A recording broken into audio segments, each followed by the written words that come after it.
西汉，你生了个女孩，所以我抱回来个男孩。那这个孩子是？这孩子也是可怜，刚出生就被扔在医院门口了。虽然不是亲生的，但起码是个男孩。你知道不知道？我傅家19代单传，难道你要让我傅家的产业都给一个外人吗？你说的对，以后啊，这孩子啊，就是我亲儿子。我就知道你识大体。傅星汉，这孩子捡的可真是凑巧啊！怎么样，顾小雨同意把孩子留下了吗？一切尽在我的掌控之中。傅星汉，既然答应你要好好养这个孩子，我一定会把我的一切都给这个孩子。这是母乳，小姐多喝点啊！王妈，我跟你说过多少次了，母乳要留给念安、念姨，你随便喂点奶粉就行了。我的奶水本来就不多，可得给我们念安留着。小姐啊，您别傻了，这个孩子来路不明的，他始终不如自己肚子里爬出来的。你不能为了这来路不明的孩子亏了自己的闺女啊！改天啊，我给你多做点鲫鱼汤。我既然答应了星汉，那他就是我的亲儿子。小姐啊，现在大家都说这孩子是傅星汉的私生子。王妈，你要是再敢给我老婆颠倒是非，就离开傅家。小雨姐姐，你说的太好了，这闺女呀，就算是亲生的，以后迟早是要嫁人的，遗产呢还是得留给儿子继承，要不然被别人说吃绝户可就不好了。老公，你不是要出国开分公司吗？怎么这么早回家？刚开了个董事会，分公司监事的职位给了你，但你现在有2个孩子，我就把职位给了查查，但是需要你在文件上签个字。姑爷，董事会的名额可是我们小姐用顾氏集团的股份换的，凭什么你说让给他就让给他了？查查是小雨一手栽培的，你现在有了2个孩子，查查也是为你分忧嘛。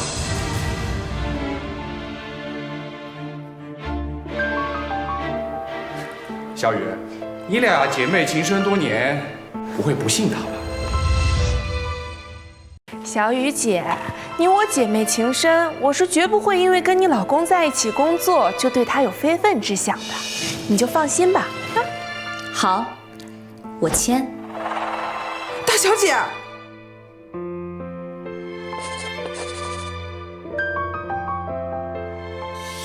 还有啊，这次出国我和查查一起，你就留在家里好好照顾孩子。你们太过分了！你们出去逍遥快活，让我们小姐给你们傅家当保姆。王妈，我觉得星汉说的对，他们一起出去也好，互相有个照应。你放心吧，我会好好的在家做好傅太太，教育好2个孩子的。大小姐，你怎么能让你的老公和闺蜜单独去国外呢？您就不怕？王妈，你多虑了，他们一个是我老公，一个是我闺蜜，都是我最亲的人，怎么可能背叛我？你说对吧，老公？那是当然的，老婆。哦，没几天我们就要出国了，还有很多东西没有处理，我们就先走了。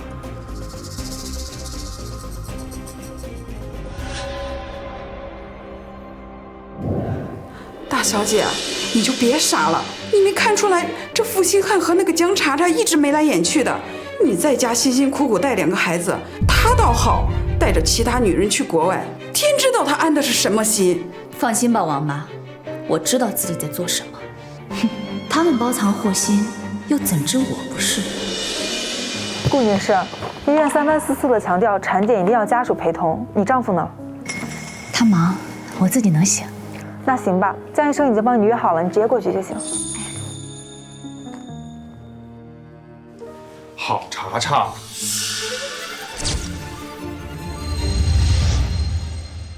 如果不是我亲眼所见，我恐怕这辈子都不敢相信我的老公在陪着我的好闺蜜做产检。好，查查，我一直都在陪你做产检，都不搭理顾小雨，你还哭什么呀？这可不够，你现在是过上了好日子，那你什么时候给我和孩子一个名分啊？哎呀，好了，我只是办了个婚礼，又没有扯证。我娶顾小雨只是为了拉拢顾氏的投资，让傅氏集团渡过难关。乖，别气了，我带你去吃大餐。她那个大小姐看着就不去，你再等等，等傅氏集团的危机过去，我就让他净身出户。可是我的肚子现在越来越大了，要是别人知道我们的关系，那我们……你先别急，我有一个办法。你和顾小雨的预产期差不多，到时候你把孩子生下来，像咱们大小姐一样怎么样？你说的这个办法能行吗？到时候我就说这个孩子是我姐的，她肯定一定会同意的。等她把孩子养大了，继承了她的部分家产，你就把她认回来，这不是一举两得的事儿？老公，还是你厉害。可是你打算怎么办呢？大小姐，你说这话是什么意思啊？你是不是知道些什么？我们念安快点长大，他父亲在等那一天，我也是。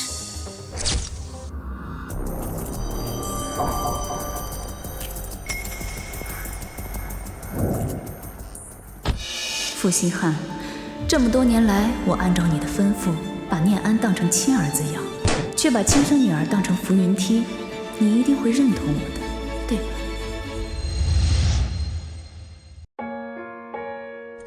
小雨姐，你们怎么才回来呀？这念怡的婚礼啊，都过去半个多月了。我收到念怡的消息，说你把念怡嫁给了秦家的公子，为的就是给念安铺路。念怡是这么说的啊？小雨啊，你做得好，这女孩家家的，迟早是要嫁人的。秦少虽然残疾，性格暴烈，但是秦家毕竟是新城的新贵，念怡嫁不去是不会吃苦的。负心汉，你还真是厚此薄彼。小雨姐，你可真是个识大体的好女人。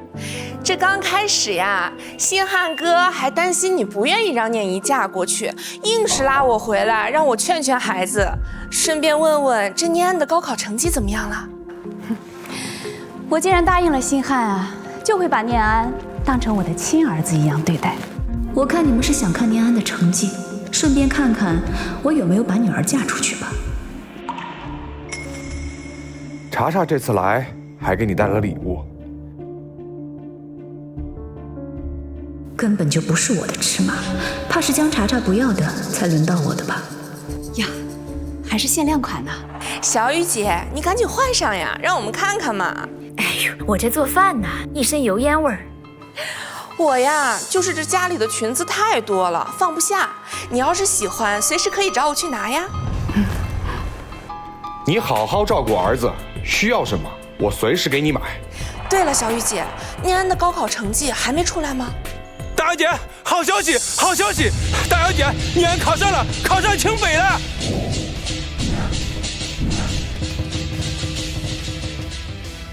大小姐，念安考上清北了，还是咱们全市的理科状元。大小姐，念安考上清北了，还是咱们全市的理科状元。真的吗？录取通知书在这儿，大小姐千真万确啊！太好了！你听到了吗？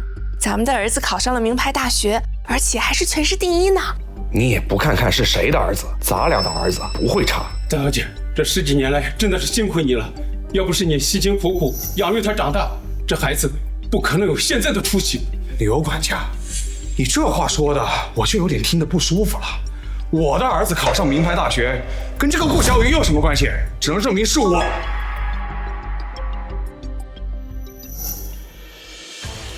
只能证明我儿子聪明。这顾小雨天天只会做饭，他有什么贡献？姑爷，你怎么能这么说我们大小姐呢？这10几年可都是她一个人在国内照顾2个孩子，你什么时候过问过一句啊？王妈，别这么说，毕竟星汉是念安的爹，况且这么多年他也给念安寄了不少钱呢。哎，大小姐，您可真的是苦尽甘来了。要是念安亲生的就更好了。刘管家，我说了多少次了，我把念安当成我的亲儿子一样对待。你亲生的，你也配？对了，刘管家，帮我安排一下，我要给我儿子办一个隆重的升学宴，庆祝我们傅家出了第1个省状元。到时候我要把新城有头有脸的人都叫过来。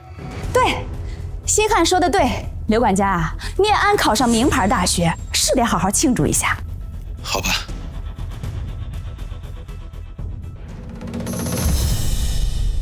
我们终于能和儿子团聚了，这一天我都等了10几年了。你先别急，再忍几天，等到了升学宴，我就让你们母子相认。星汉，等升学宴那天，我有一个礼物要送给你。礼物？什么礼物？不要着急啊，到时候你就知道了。准备了18年的礼物，负心汉，你一定会喜欢的。好啊，儿子，你可真给你爸长脸。这车送你，你都成年了，一定要有一辆自己的车。儿子，这可是限量版的豪车，赶紧拿着。你家阿姨一番心意，你就收着吧。谢谢江阿姨。那我先带儿子进去准备宴会，你们在这迎客吧。你看看顾小雨那一脸得意的样子，又不是他亲生儿子考上了状元，他还让念安叫我阿姨，我听着就难受。行了，再忍忍吧。等过了今天，我们一家3口就团聚了。到时候我要看看这个顾小雨还能不能笑出来。非常感谢各位在百忙之中来参加我儿子傅年安的升学宴。今天我们欢聚一堂，就此机会，我要宣布一个好消息。什么好消息啊？竟然能跟考上清北并列！傅家最近好事连连，真是撞大运了呀！难不成这负心汉要带着老婆孩子全家一起去国外定居？小雨姐，你说星汉哥待会儿要宣布的另一个好消息会是一个什么样的好消息啊？我想应该是一个很好的消息。这跟顾小雨没关系。老公，你说这个好消息和我没关系，难不成和江查查有关系啊？这个好消息就是，时隔18年，我终于找到了念安的亲生母亲，她就在我们中间。你说什么？负心汉，没想到你真的在今天解开这个秘密。既然这样，希望一会儿的惊喜你会喜欢。消失了18年，在这个节骨眼上出来露脸了，这不明摆着捡现成的便宜吗？人家小雨一把屎一把尿把孩子带大，这当爹的全程不出力，潇洒快活也就算了，现在还把人家亲妈找来跟小雨抢人，真是不要脸！哪有这么巧的事啊？我觉得啊，这肯定有猫腻。是这样的，这些年来，我一直把念安当做我的亲生儿子一样看待，但是他的亲生母亲一直在失去儿子的痛苦中煎熬着，我从未放弃过寻找。直到我回到国内，我终于找到了念安的亲生母亲，才能让他们得以团聚。念安虽然不是我亲生的，可他在我心里就是我的亲生儿子。我也不希望他离开我，可这对念安不公平，他也有知道自己身世的权利。况且，我也想知道念安的亲生母亲到底是谁。小雨姐让一下，我就是念安的亲生母亲。江查查，我就知道你们今天一定按耐不住来和我抢孩子。这江查查是念安的亲生母亲。我可怜的孩子。江查查，你的演技还真是好啊。妈，这到底怎么回事？医生骗我说我生了一个死胎，我当时心如死灰，我以为我将永远失去我的孩子。还好老天开眼，给了我和我的孩子再一次相识的机会。这孩子被星汉哥捡了回来。你是说你当年生了个孩子，还被你的青梅竹马负心汉给捡回了家？这世上有这么巧的事儿吗？你怎么确定念安就是你的孩子？万一当年你的孩子已经死了呢？我记得我当年生孩子的时候，这孩子的后脖颈上有一块青色的胎记，念安的后脖颈上有一块一模一样的。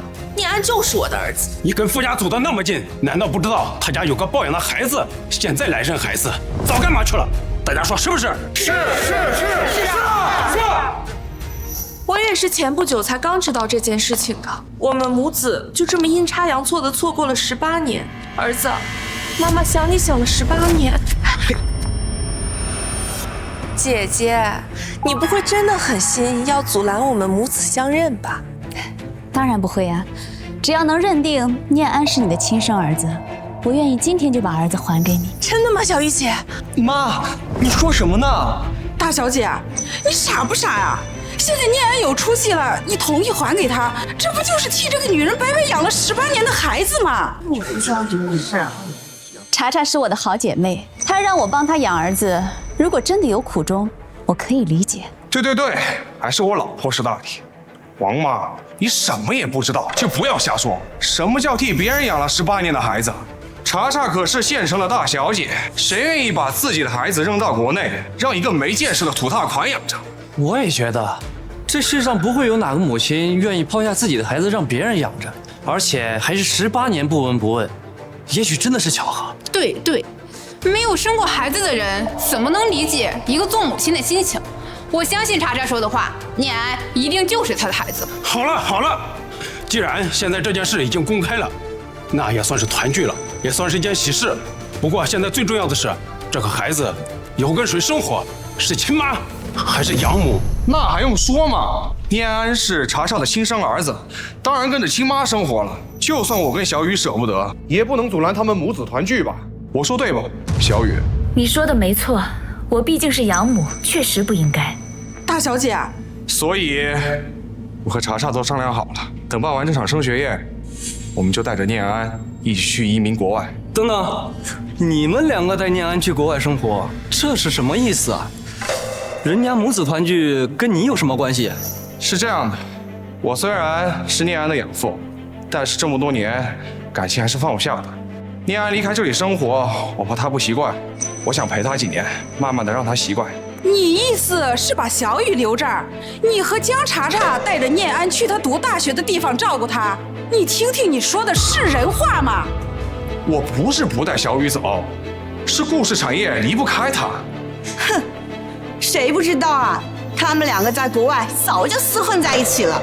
大小姐，你怎么一句话都不说呀？你真打算让这2人把念安带走？星汉，如果是为了念安好，你过去陪他，我觉得天经地义。可是我就好奇了，这江查查既然是念安的亲生母亲，那他的亲生父亲应该也会去吧？你过去陪着，这叫什么事儿啊？还是说念安的亲生父亲就是你啊？这女人是不是知道些什么？傅星汉，我看你还能装多久？今天我就要向你揭开我埋在心底18年的真相，到时候你的表情一定会特别精彩吧？还能不能再快一点？副总，车速已经够快了。18年了，小雨，你等着我，我现在就来接你。我只有一个问题。什么问题？你口口声声说傅念安是江查查的亲生儿子，那他的亲生父亲是谁呀？据我所知，江查查应该没有结婚吧？这个儿子是从哪儿来的呀？是啊，怎么只有江查查这个生母来认亲？她丈夫怎么不现身呢？我丈夫去世的早，念安是他的遗父子。原来你的丈夫去世了？哎，也不对啊，就算你的丈夫去世了，也不应该没有半点风声吧？我和星汉呢，虽然没有领证结婚，也没有大操大办，可是圈子里的人都知道他是我的丈夫。你这个保密工作做得可真好呀！你结婚了，连一个人都不知道啊？顾小雨，查查都说她的丈夫都不在了，你还要这么咄咄逼人，一点同情心都没有吗？论同情心，我可比不上你。身为有妇之夫，对别的女人嘘寒问暖，处处维护。我倒想问问你啊，在这件事当中，你扮演的是什么角色呀？怎么江查查认亲，你比人家亲妈还热心积极啊？我早看他俩不对劲儿，难道之前的传闻都是真的？顾小雨，你在乱说什么？跟查查之间清清白白的，在国外相互扶持，我照顾她怎么了？是吗？那你照顾她还得全面呀！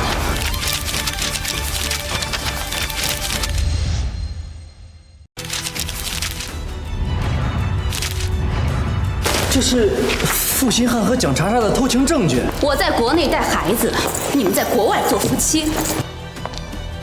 公司里的人都知道江查查这个傅太太，却没人知道我顾小雨。你真以为我什么都不知道吗？傅星汉，这张照片到底怎么回事啊？你们不会连这些照片都相信吧？你们仔细看一下这些照片，这些照片上面都没有正脸，只有背影。你们怎么觉得上面的2个人就是我和查查呢？说的也是，而且这照片这么模糊，根本看不清楚里面到底是谁。没想到现在了，你还不敢承认？捕风捉影，你都偷拍我了，都是有备而来，不知道你安的什么心。再说了，拍的都是没有证明的，你怎么知道就是我和查查？是吗？那这个结婚证呢，也是假的吗？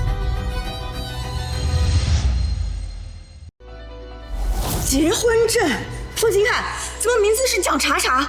你们看，负心汉不是和顾小雨是夫妻吗？怎么就让人领证了？还给！你急什么呀？我还有一份呢。还以为他俩只是斗情，没想到证都领了，这真是小瞧了负心汉了。这负心汉真不是个东西，跑到国外和其他女人潇洒了18年，现在还想来摘桃，我呸！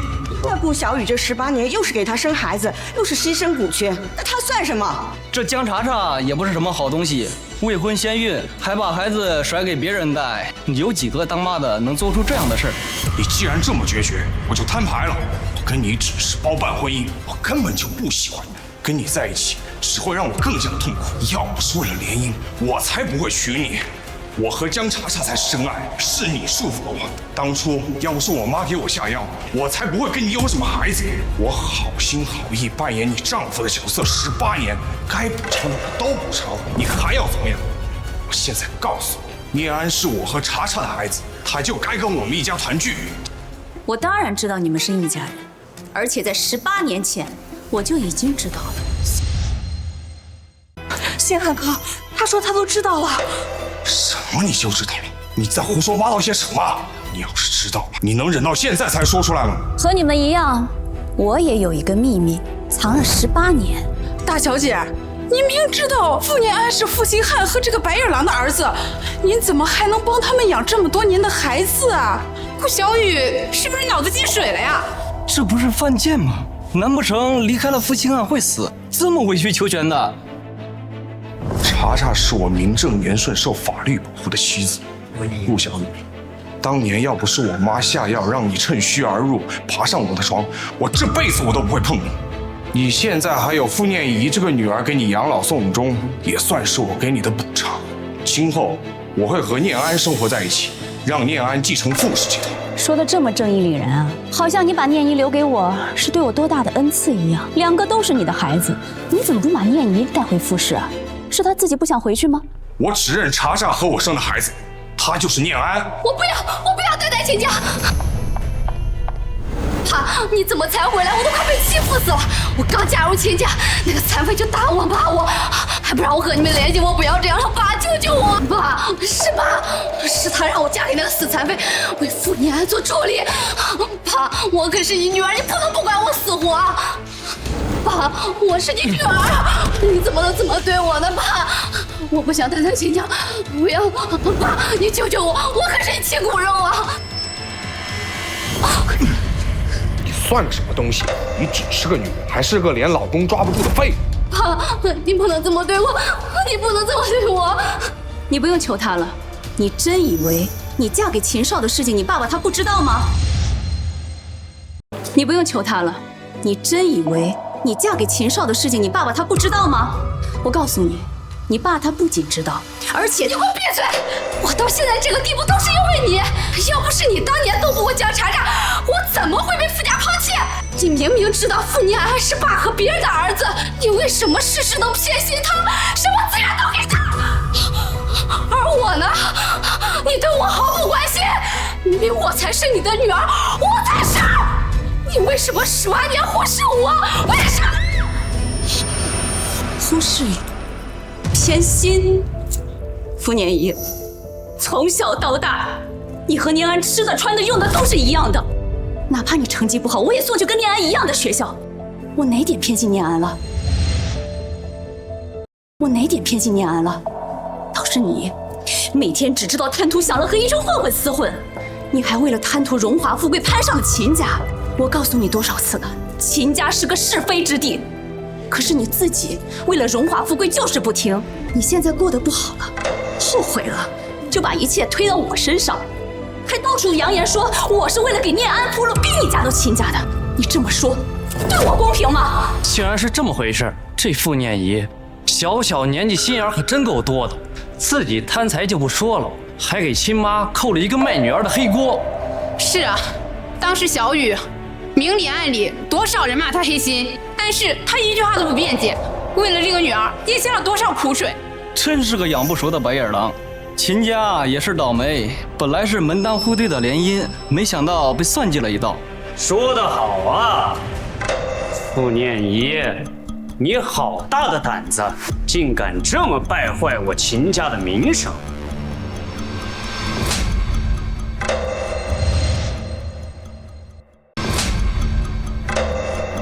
当初是你设计爬上我的床，现在却说是被迫嫁给我了。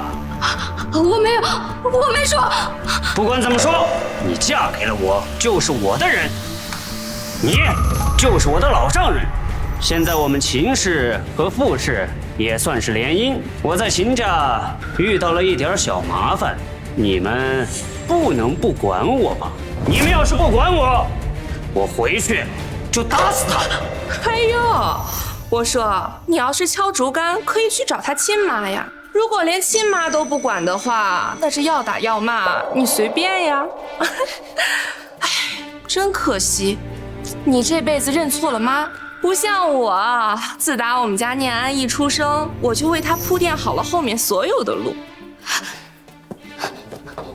我变成这样都是被你害的，你不能不管我。我为什么要管你？你根本就不是我亲生的。从一开始，你们就搞错了一件事。傅念仪是傅兴汉和江茶茶的女儿，当年江茶茶生的是个女婴。哎呦，你是不是受了什么刺激，脑子有什么问题？茶茶当时生小孩的时候，我一直陪在身边，生男生女我会不知道吗？后面还是我把孩子抱出来的，我会把性别搞错。别在这发疯，丢人现眼。小雨姐，我知道你不甘心，可是我也不至于把自己生的孩子都搞错吧？你这抢孩子的手段未免也太拙劣了。是吗？你不是说你的孩子身上有块胎记吗？那敢不敢咱们现在验证一下？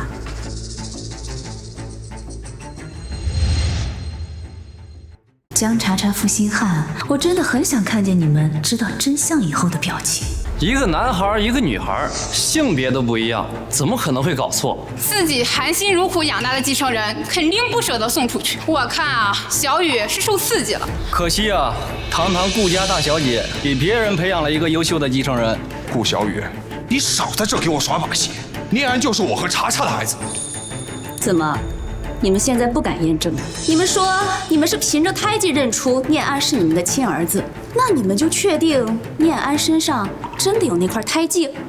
这还用检查吗？孩子一出生我就接过来了，我看的是清清楚楚，怎么会弄错呢？那你们当初肯定没有检查清楚，身上有胎记的是个女婴，也就是傅念仪。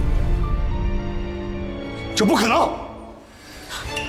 我确实有胎记，是我，真的是我，我才是你们女儿，快带我走！他真的有胎记？不可能，不可能！一定是你和你妈合起伙来一起骗我！念安，念安，你的胎记呢？胎记呢？胎记呢？念安，你的胎记呢？啊，你的胎记呢？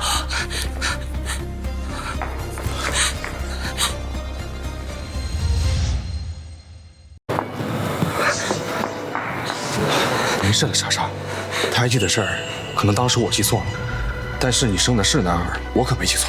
对，兴安哥，你说的对，我记错了，是我记错了，我生的就是男孩，念安他就是我的孩子。既然你们还是不肯相信，不如问问当年为我们接生的医生，你生的到底是男孩还是女孩？你就是当年给我接生的医生？没错，当初确实是我给你接生的。医生，你快告诉大家，我当时生的就是儿子，你快跟大家说呀，快呀！当初江女士生的是个女儿。什么？是个女儿？当初顾女士还没生产完，江女士就被推了进来，是我和护士把孩子交换了一下，所以她以为她自己生的是个男孩。两个孩子差不多是同时生的。当时傅先生要求我们保密，并对外说江女士的孩子夭折了，并且在当天就办理了转院。会这样？这是假的，这肯定是假的！是顾小雨，是你买通了他们，是他们给你做假证，让你给我抢儿子。难道不是因为你先把江茶茶的孩子抱给我养，买通了他们？我这只不过是以其人之道换治其人之身。老公，还是你厉害。可是你打算怎么办呢？你不用担心，我早就想好了。你和顾小雨的预产期差不多，等你把孩子生下来，我就抱过去给他养。1个孩子也是养，2个孩子也是养。等到时候我就说这个孩子捡的，他一定会同意的。太好了。可是生孩子要去医院的，医生会说出去的。放心，我早就打点好了。有人问他，我就说孩子夭折了。等孩子长大了，我们就把他认回来，到时候把责任都推给医生。还是你想的周到，到时候就让顾小雨一个人在国内带孩子，我看他还怎么纠缠你。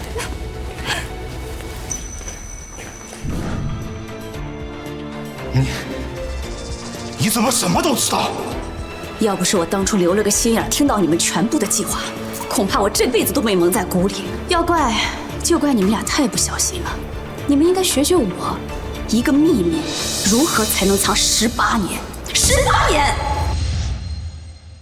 一个秘密如何才能藏18年？18年！肯定是你，肯定是你捏造的。大家好好想想，要是当初顾小雨知道我负心还偷偷换了孩子，他怎么能忍受18年不拆穿我？真是搞笑！谁能给你证明？负心汉说的好像有点道理。我可以证明，顾小姐说的都是真的。医生，我这儿有一段录音，你先听听。到时候把责任都推给医生。我为无数的孕妇保驾护航，就因为我没收她的钱，她竟然要回我清誉。我为无数的孕妇保驾护航，就因为我没收她的钱，她竟然要回我清誉。顾小姐，谢谢你今天告诉我，你说吧，只要不违反原则，我都愿意帮你。医生，我需要您在我2人生产的第一时间把孩子换过来。我要让江茶茶认为我的孩子是他生的，我要让他们把所有的爱和关注都给我的孩子。等到将来他们把孩子认回去的时候，才发现所有的筹划都是一场空。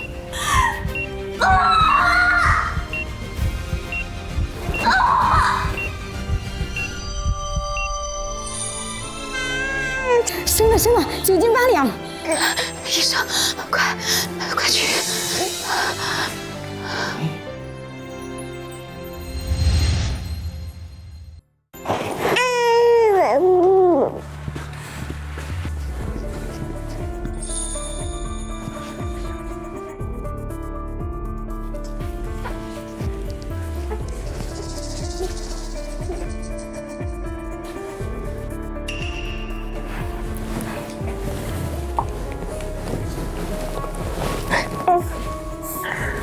顾小雨生了个丫头片子，还真是惨。茶茶，辛苦你给我生了个大帽小子，今后啊，我一定会对你和孩子好的。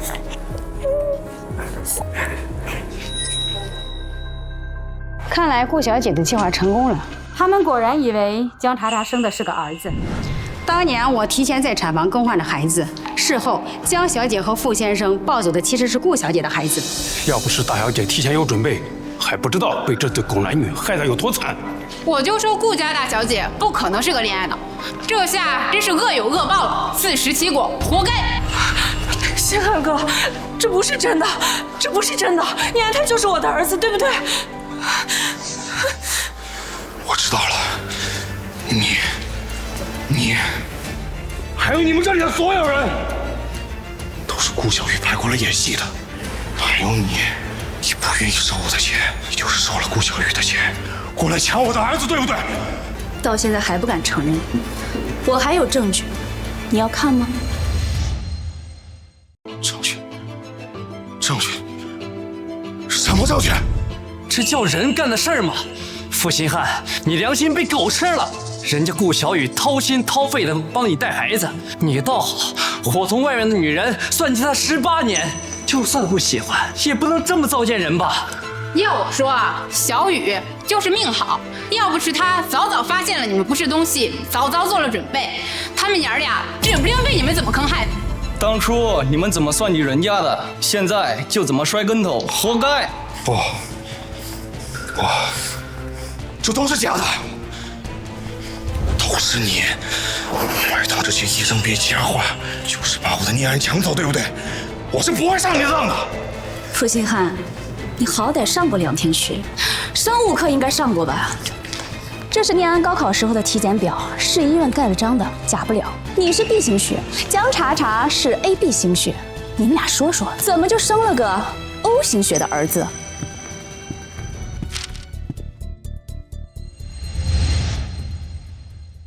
？O 型，念安是 O 型血，这怎么可能？反倒是傅念怡，上次她发烧去医院的时候，我特意留意了，傅念怡是 AB 型血。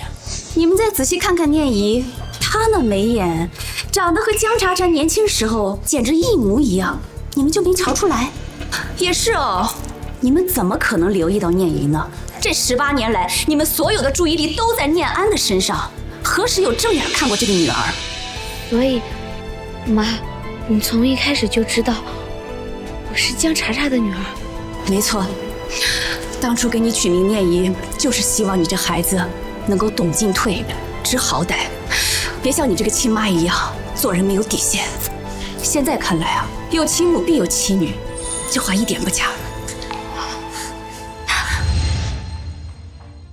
我才是你们的亲闺女，你们害得我在傅家受到顾小雨的羞辱，受到傅念安的打压。现在你们不能再丢下我了，带我一起去国外，一起跟你们去过好日子。你想走？没门儿！当初娶你，就是为了解决秦家资金问题。你现在想拍拍屁股走人，做梦！爸妈，救我！秦胜会打我的，爸妈救我！别叫我妈，我不是你妈，你别想缠着我们。你就是我妈，你就得管我，你凭什么不管我？回来！这个混蛋凭什么打我？好家伙！这反转比戏台子都精彩，这出狸猫换太子还有亲妈不认闺女的元素，哎，明天头条稳了。负心汉江查查18年了，我等的就是今天，你们欠我的，总算要一一还回来。你是我妈，你必须管我，我是你10月怀胎生的。不是，妈。对不起念安，让你一直以为自己是野孩子，让你在为别人说闲话的时候抬不起头，都是妈的错。妈，我从来没有那么觉得，你对我那么好，我生病时你熬夜陪着我，我跟别的孩子比一点也没差。现在我知道你是我亲妈，我高兴还来不及呢。好孩子，你就是我妈，你别想着不认我。滚！你不是我的孩子，傅念安才是我的孩子，他才是我的孩子。他可是高考状元，他是最优秀的孩子，我没有你这样的废物。你凭什么推开我？我和傅念安从小一起长大，顾小雨怎么教他就怎么教我。我变成这样还不是为你？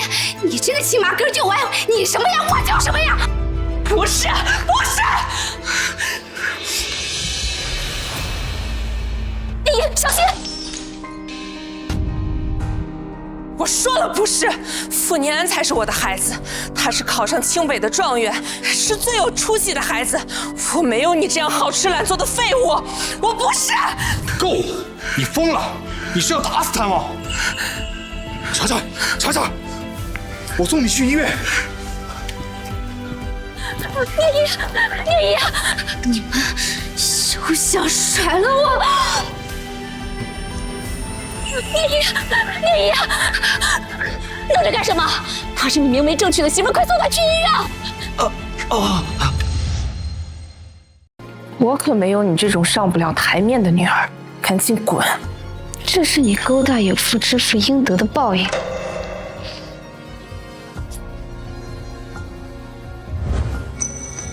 早知道你现在这么丢人现眼，当初生下来我就应该把你掐死，省得现在连累我。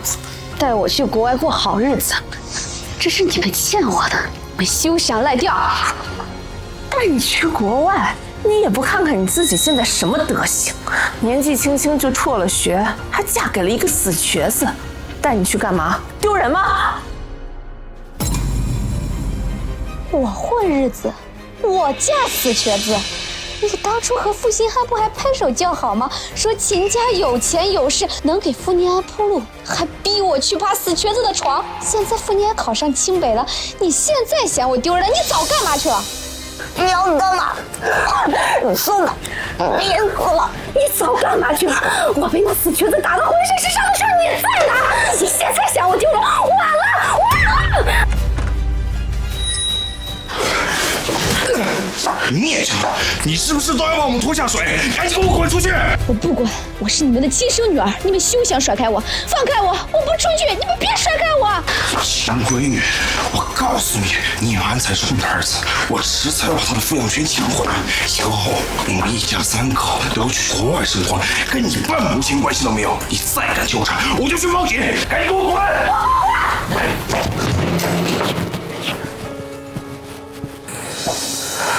他们宁愿带酷小雨的儿子移民国外，也不带我这个亲闺女。哈，要是傅念安没了，他们不就只能认我这一个女儿了吗？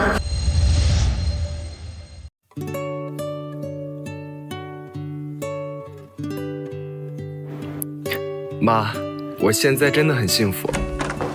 妈，哥，念姨，妈，我今天来是给你赔罪的。以前是我不懂事，总觉得您偏心念安，给你顶嘴，惹您生气，我还在外面瞎混，给您丢脸。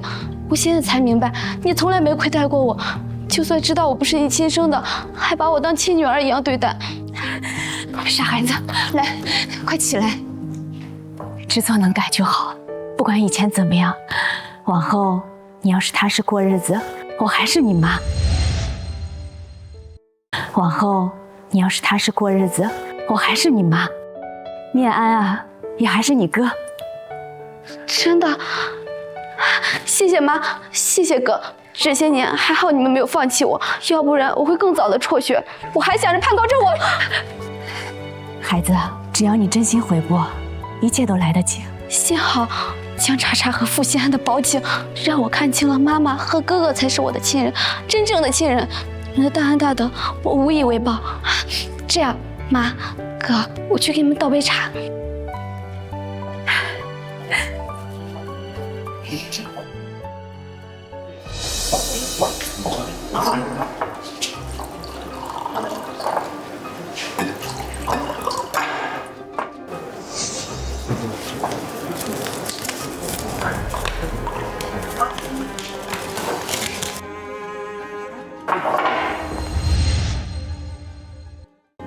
如果你们愿意接受念姨，那妈妈和哥哥就喝了这杯茶，就算原谅我了。以后我会更加努力上进，当个好妹妹、好女儿的。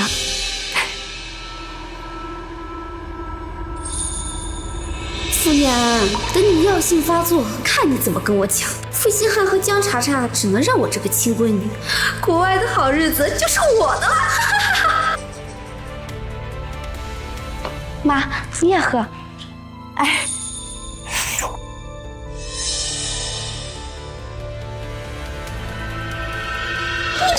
去！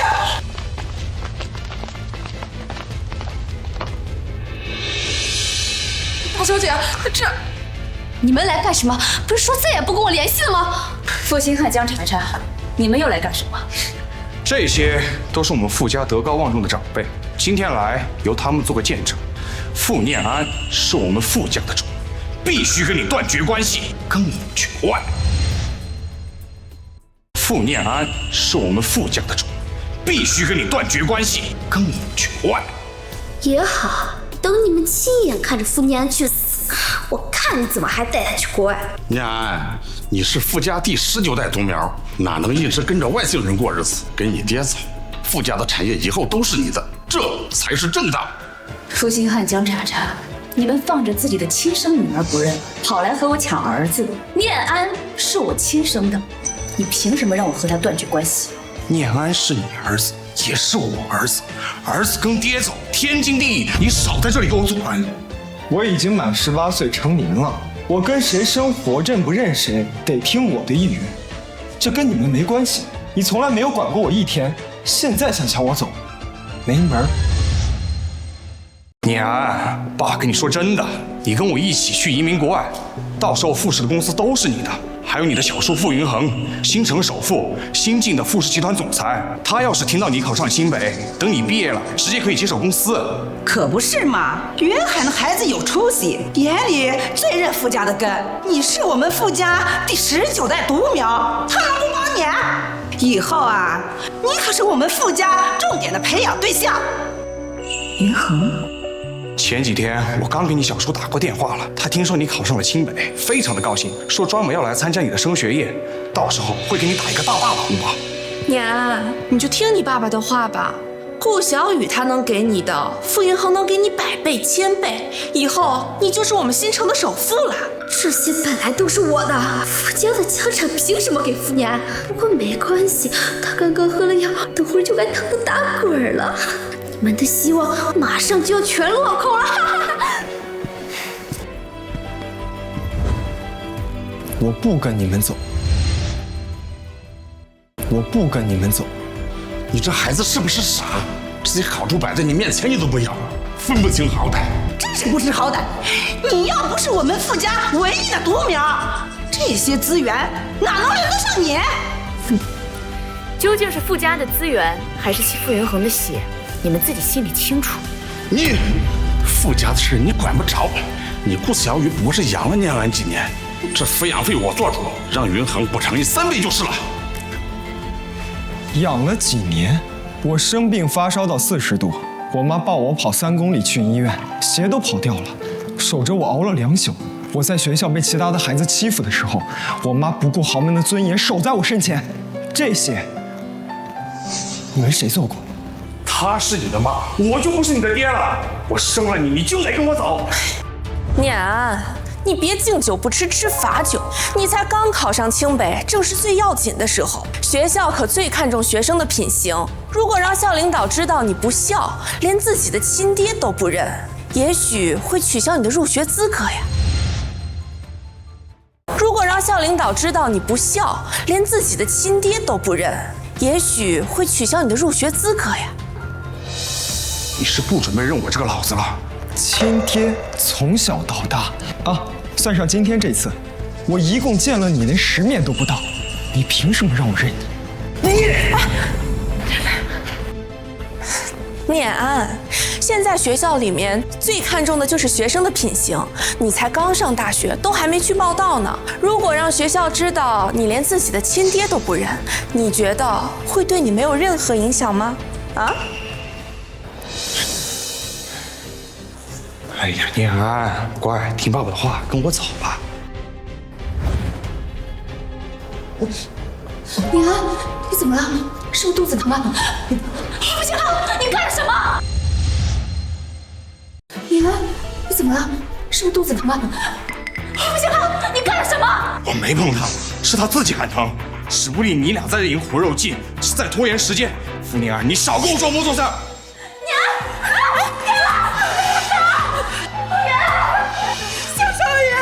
这咋吐白沫了？这不像是装的呀！快去医院，快！念安，撑住，马上到手术室了。念安，坚持住，马上到手术室了。念安，家属在外面等，我们马上手术。傅星汉，念安要是个3长2短，我不会放过你。是他自己说的，跟我有什么关系？我看就是他故意的，是你不让我们带他走的，叫他装病，吓唬我。对。肯定就是苦肉计。他知道自己刚考上大学，我们肯定不会不管他，所以就故意装晕的，想来拖延时间。苦肉计！你们看到浑身抽搐、口吐白沫，那是装的吗？你们俩要是有点良心，就别在这说风凉话。谁是病人家属？我是他妈妈。我是他爸爸，有什么情况你可以跟我说。病人是农药中毒，现在肾脏功能已经出现损伤，必须马上手术，否则会有生命危险。农药？谁给他下农药？好端端的，他怎么会中毒啊？医生，我求求你救救他，他才18岁。您放心，我们一定会尽力的。这里手术同意书，请家属签字。好，我签。慢点。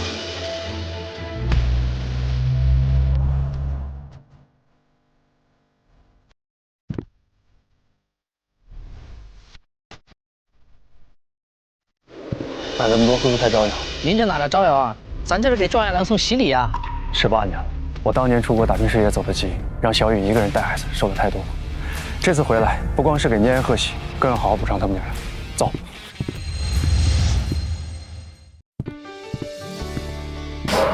您是出国18年的傅云恒傅先生？对，傅家势力盘根错节，想要掌权不太容易，不曾想这一走就是18年，这才回国。那您这是来找谁呀？您好，我们找顾小雨和傅念安，他们是住在这儿吗？我们大小姐现在不在家。不是前几天刚办宴会吗？这能去哪儿？还不是小雨那个老公作孽。啊，对，就是您那个侄子傅金汉。他在国外和江查查那个贱人逍遥了18年，一回来就和我们小姐抢念安，刚闹了一通，谁知竟然把念安弄到医院去了。什么？刚刚来了一群乌泱泱的医生把念安抬走了，念安不知道被哪个奸杀的下了药，一直口吐白沫，估计是不行了。走，去医院，快！江查查，你干什么？把他给我拦住！放开我！放开我！顾小雨，你要是想签这同意书也可以，但是你得答应我一个条件。我儿子现在生命危在旦夕，你到底要干什么？很简单，只要你同意跟念安划清关系，让念安跟我们移民出国，我就把这同意书给你。你们这帮人帮着傅新汉和江查查欺负我们母子俩，就不怕傅云恒知道吗？就算小叔知道又怎么样？虽然他刚从国外回来，是我们傅家地位最高的人，但是不帮自己人，反而过来帮你这个外人，可能吗？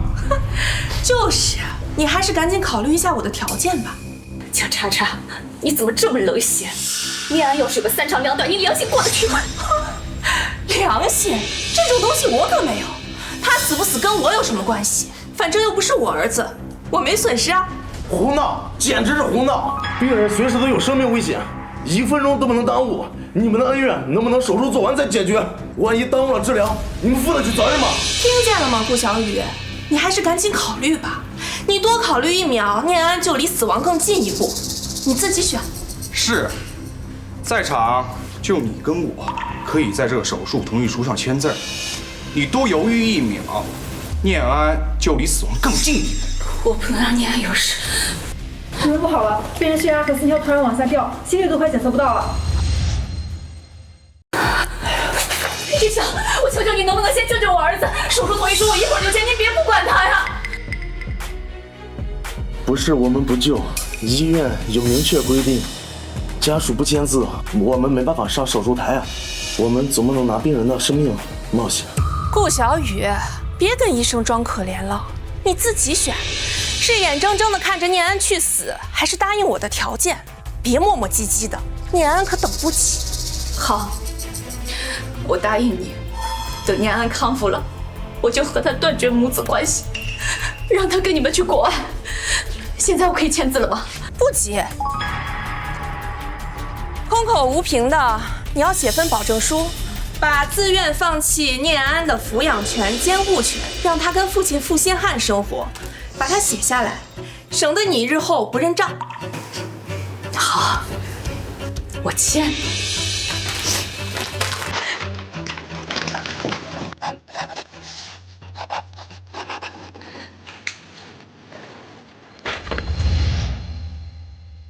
我顾小雨在此保证，自愿将儿子傅念安的监护权、抚养权全部移交其亲生父亲，此后与傅念安恩断义绝，再无任何瓜葛，永不纠缠。算你识相，赶紧签吧，别耽误了念安的手术。哦不，现在是我儿子了。医生，求求你救救我儿子，他才18岁，他还有一辈子要过。你放心，我们一定尽力。顾小雨，这同意书也签了，你怎么还不滚？我儿子现在生死未卜，你让我走，你还有没有良心？星汉哥，你看他，要是待会儿念安醒了，又看见了他被他勾走了怎么办？你赶紧赶他走啊！哎，星汉哥，你赶紧赶他走啊！从今以后，你跟我就是念安的亲生父母了。顾小雨，当初我就说过，你要是痛快松手，我必定会给你另补偿。现在闹成如此田地，大家都没有面子，何必呢？你也别不服气，等念安醒了，我就立刻马上带他走。你呀，这辈子也别想见到他，他会忘记你这个母亲。你真以为签了那张破纸就能把念安从我身边夺走吗？我告诉你，我永远都是念安的亲妈。你想耍赖？同意书可是你亲手签的，你现在不认账？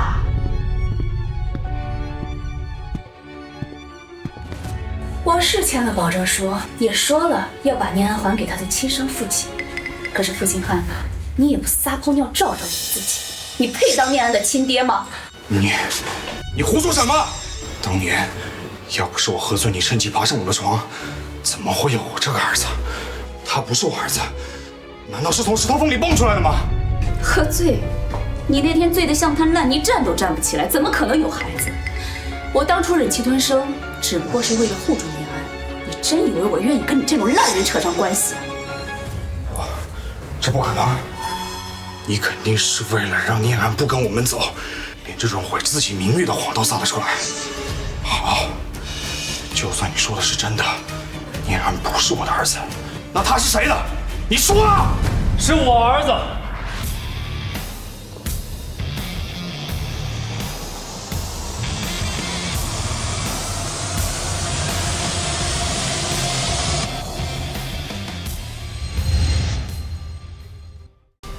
小叔，你怎么来医院了？我再不来，我的女人和儿子就要被这群人欺负死。小叔，你千万不要误会，是个顾小雨为非作歹，我要教训他的。哎，不对啊，你说你有儿子，那你的女人是谁？小雨，让你受委屈了。云恒，我没保护好念安，让他遭了这么多罪。不怪你，是我回来太晚了。你放心，从今往后有我在，没人再敢动你和念安一根手指头。念安是你们的儿子，顾小雨，你竟然敢出轨，你是要对得起傅家吗？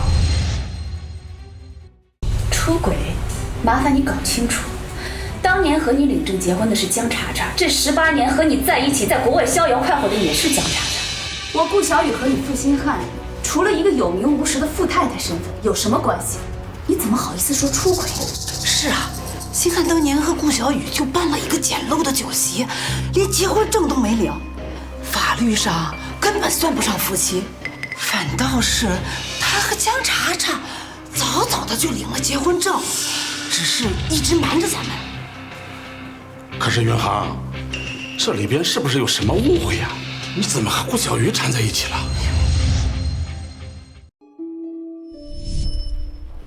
你怀孕了，我要当爸爸了。太好了，太好了！星汉哥，你小点声，要是被别人听到，那我们的孩子就变成私生子了，会被别人戳一辈子脊梁骨的。你放心，我都想好了，等你把孩子生下来，我就抱回傅家，让顾小雨养着。她不是想做傅家的媳妇吗？养个孩子算什么？等到时候我谎称我去国外开拓傅氏集团的市场，然后我们就一起去国外潇洒。星汉哥，你对我可真好。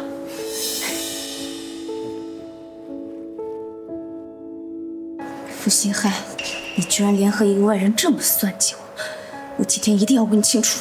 好，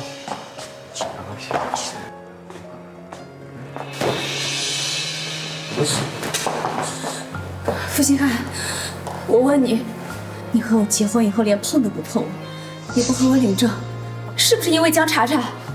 你爱的是他，所以让他给你生孩子，还让我帮你们养孩子，是不是？没错。你爱的是他，所以让他给你生孩子，还让我帮你们养孩子，是不是？没错。我就是爱他。我从来就没有爱过你，我娶你，只是为了图你故事的钱，让傅氏集团能够解除危机。我跟查查保证过，死都不碰你。这就是我对查查的爱。那我呢？我算什么？我又做错了什么？你要这么作践我？臭婆娘！我给你脸了是吧？你敢对我动手？你错就错在插出我和查查的感情，这一切都是你的错。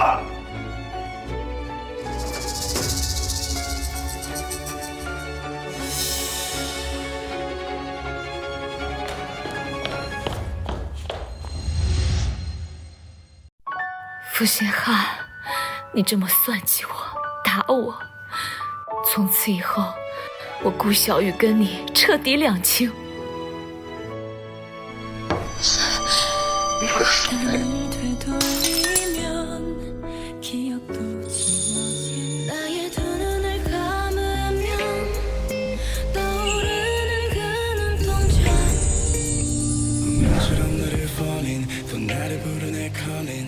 多谢小叔，好巧啊，你也喜欢这间酒吧？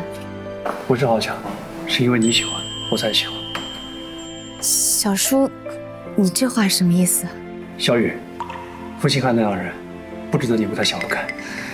我才不会想不开呢，做错事的是他们，我才不会因为他们的错误惩罚自己。你要是想报复他，找我。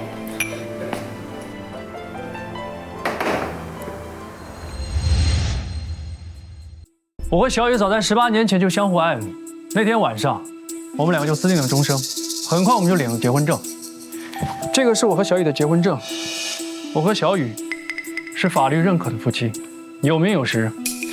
从今以后，谁再敢说出轨、偷情这种混账话，就别怪我把他逐出傅家。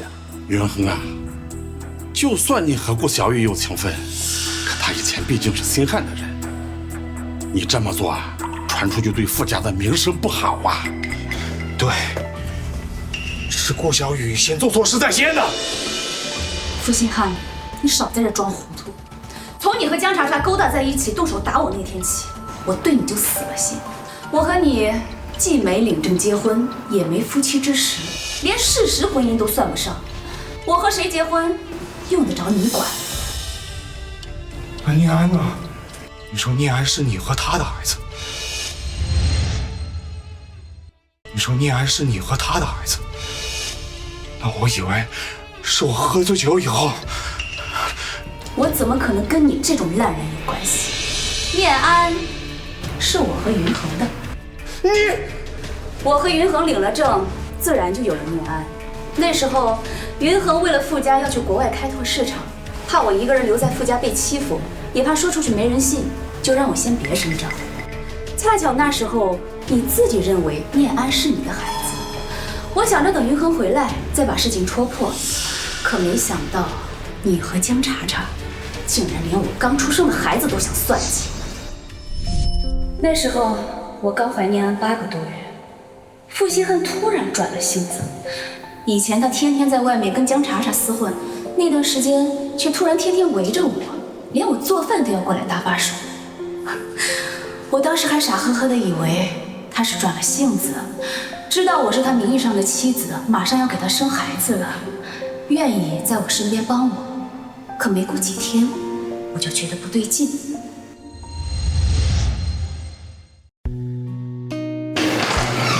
小雨，我送客户的普通话挺发达的，你快帮我找一下，我还着急见客户呢。哎，是不是在这个储物柜上？你快帮我去拿吧。王妈，哎呀，来不及了，你快帮我去拿一下。行行行。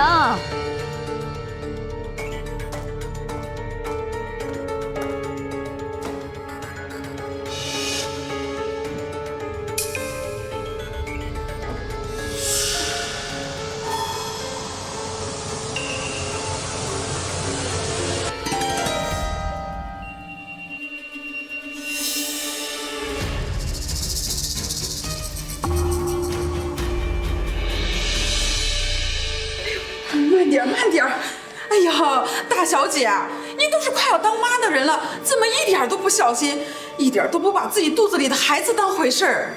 没事，王妈，我就是帮忙找点东西。那么大个男人在那儿呢，还用得着你一个孕妇在这爬上爬下的找东西啊？你那个老公是吃干饭呢。后来偷听到负心汉和江茶茶的对话，我才知道，江茶茶她的预产期比我早了1个多月。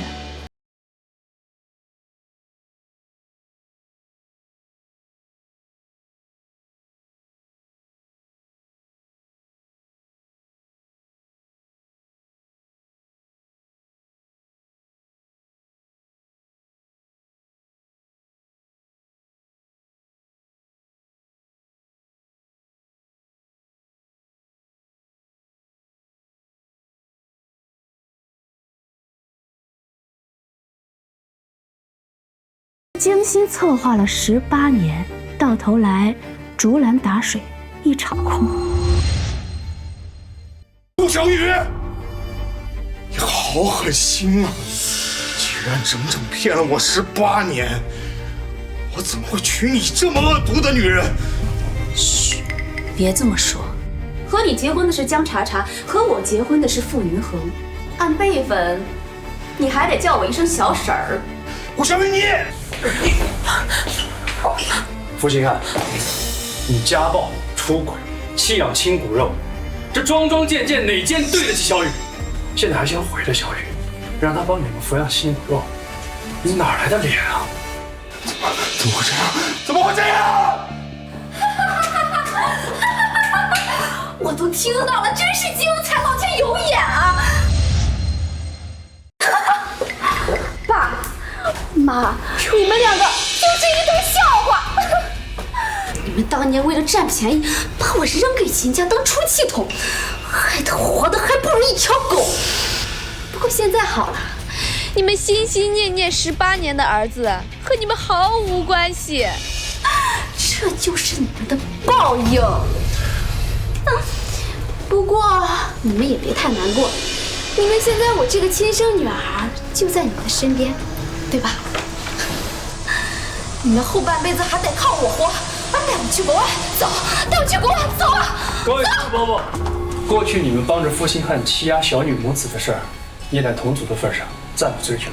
但是负心汉的恶行，今日必须了结。负心汉婚内出轨，家暴妻子，算计亲骨肉，所作所为早已败坏傅家门风。即刻起，将负心汉逐出傅家族谱，永远不得动用傅家资源和人脉。还有我顾家的钱财，我也会一分一分的讨回来。不要，小周，我知道错了，不要断了我的后路，我一定会改的。路是你们自己选，祸就得自己扛。今后我带着小雨和念安去过安稳日子，你们俩自生自灭。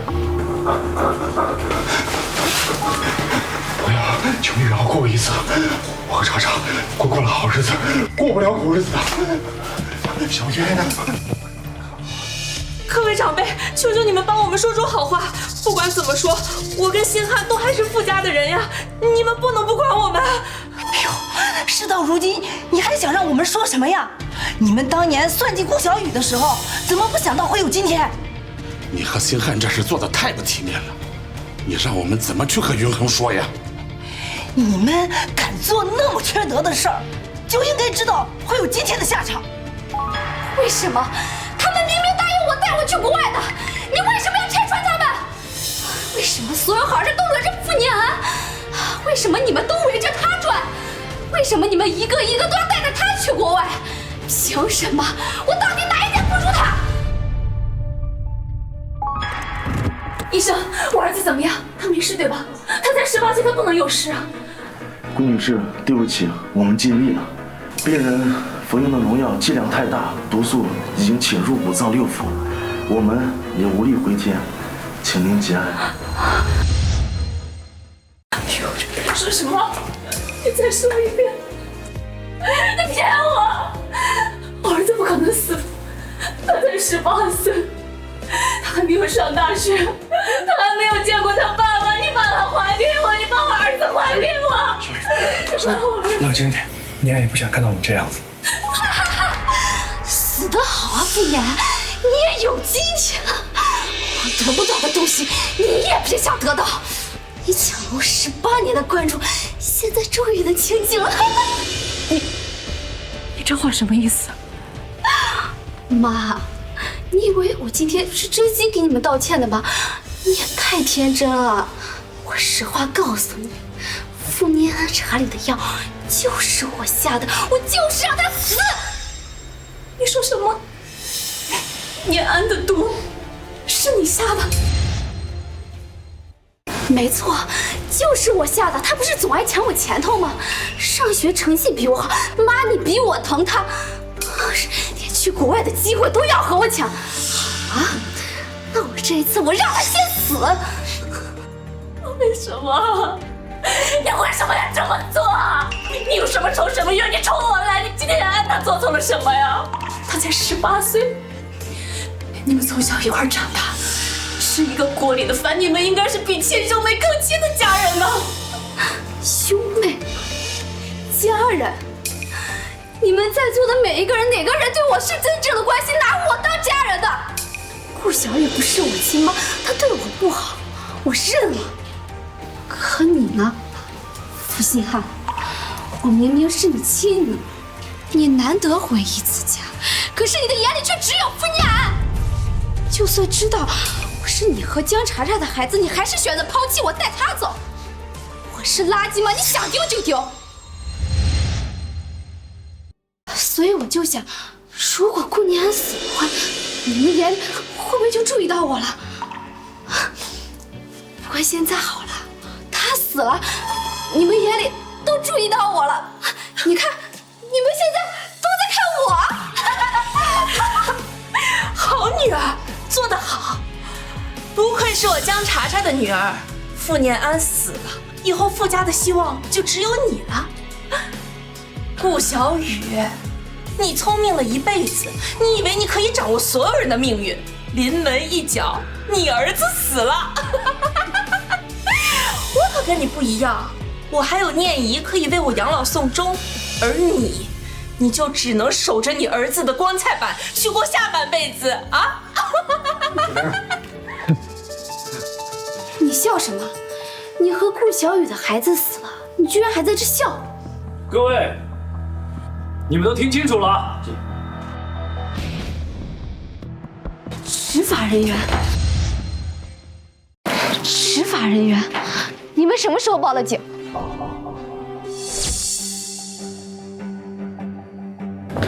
你好，请问今天有没有一个17、18岁的男孩送来医院抢救？哦，是那个李和状元吧？他的症状像是农药中毒，现在在手术室紧急抢救呢。中毒？念安和小雨都不是粗心的人，能神不知鬼不觉给他下毒，并骗他喝下去，必定是身边最亲近的人。要是不想办法把他揪出来，难保他下次不会再加害少爷和夫人，怎么办？报案。傅念安没死，刚刚医生是在配合你们演戏。当然，要不这么做，怎么能揪出你这个真凶呢？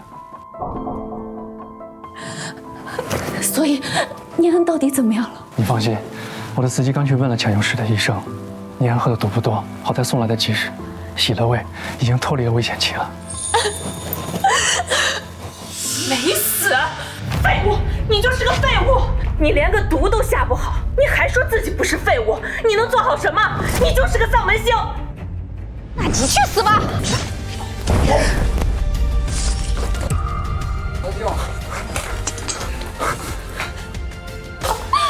我杀不了傅念安，我就杀了你！我这辈子的苦都是被你给害的，你害得我被家暴，被所有人嫌弃，这辈子害得我得动下去死！顾小雨竟然敢杀你亲妈！你们也有今天！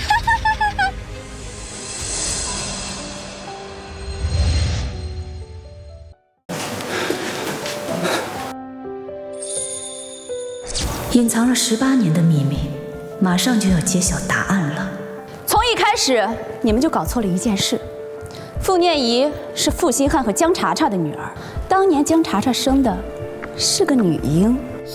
对不起念安，让你一直以为自己是野孩子，让你在被别人说闲话的时候抬不起头，都是妈的错。妈，我从来没有那么觉得。你对我那么好，在我生病的时候陪我熬通宵，我跟别的孩子比一点也没差。现在我知道你是我亲妈，我高兴还来不及呢。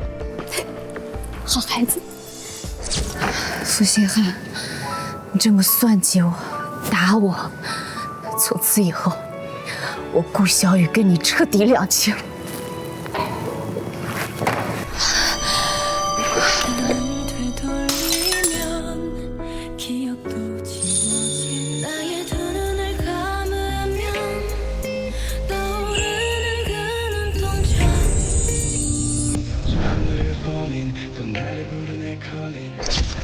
小雨，以前是我不好，总想着掌权以后让你母子过上好日子，却忽视一家人在一起才是最重要的。这些年让你和念安受了不少苦。等我回国了，我再也不离开你们，我会好好补偿你们母子。咱们一家人总算可以团聚了。